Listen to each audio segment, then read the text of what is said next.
Tokyo, 1940.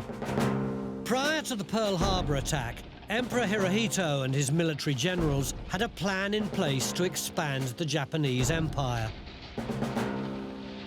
They know it's crucial to secure the resources which will enable it to continue waging war with China and to take on the US and its allies.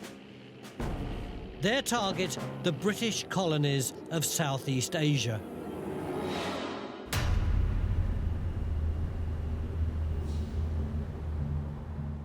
The British had some intelligence about Japanese intentions, but I think that they couldn't imagine in geographical terms or in military terms that the Japanese really would try to occupy or attack the whole area of the Pacific and Southeast Asia, because they were bogged down with a major war in China.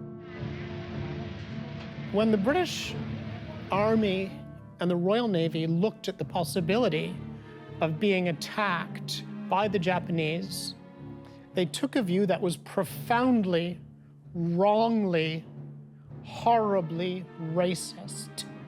The British Army could not accept that Japanese people could make good soldiers.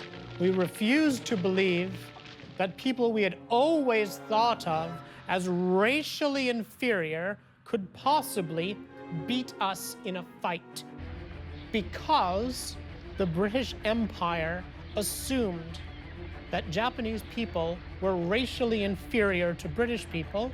The British Empire was underprepared for the reality that a very capable, professional, ruthless army was about to attack them. As a precaution, in the spring of 1941, the British make an attempt to prepare for a Japanese attack. The threat of war in the east had long been menacing the Malay Peninsula when these pictures were made, the latest illustrations of some of the steps taken to meet the threat. Coastal defense works were being extended to every beach where a landing might be attempted. China was already at war with Japan, and we had a funny feeling that the Japanese would sooner or later calm down. We watched the build-up for war, as thousands of soldiers flooded in from Britain, Australia and India. The newspapers assured everyone that all this show of force would make Japan hesitate before attacking Fortress Singapore. Still, the preparations will prove to be too little, too late, and no match for the Japanese on a mission. Tokyo, December 1941. With war raging in Europe, the Japanese Empire sets its sights on capturing much-needed resources in the Dutch, French and British colonies of Southeast Asia. Within hours of the attack on Pearl Harbour, Japanese troops invade the Philippines, the Dutch East Indies and the British peninsula of Malaya. A Japanese airstrike is unleashed on Singapore. Simultaneously, Imperial Japanese forces descend on the British Crown colony of Hong Kong. We went out, this fellow had a car, I think there were 5 or 6 of us. We all clambered in this car. We saw these soldiers coming down, filing down either side of the road.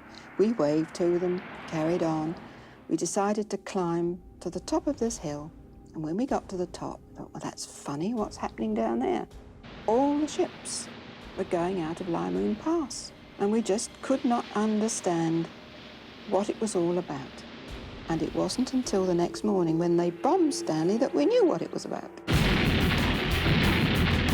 The Battle of Hong Kong is now underway as battle-hardened Japanese troops advance on unprepared British colonial forces. They bomb Britain's airfields to end all hope of air defence. First few days, it just got continual bombing because we haven't got any air force. And the Japanese planes come over at ease. And also, we got a bombing from the battleship outside. And we were all sitting around against the wall. And then we saw the ceiling fall in. And then another bomb came in. Luckily, it didn't explode. And that is why I'm still here.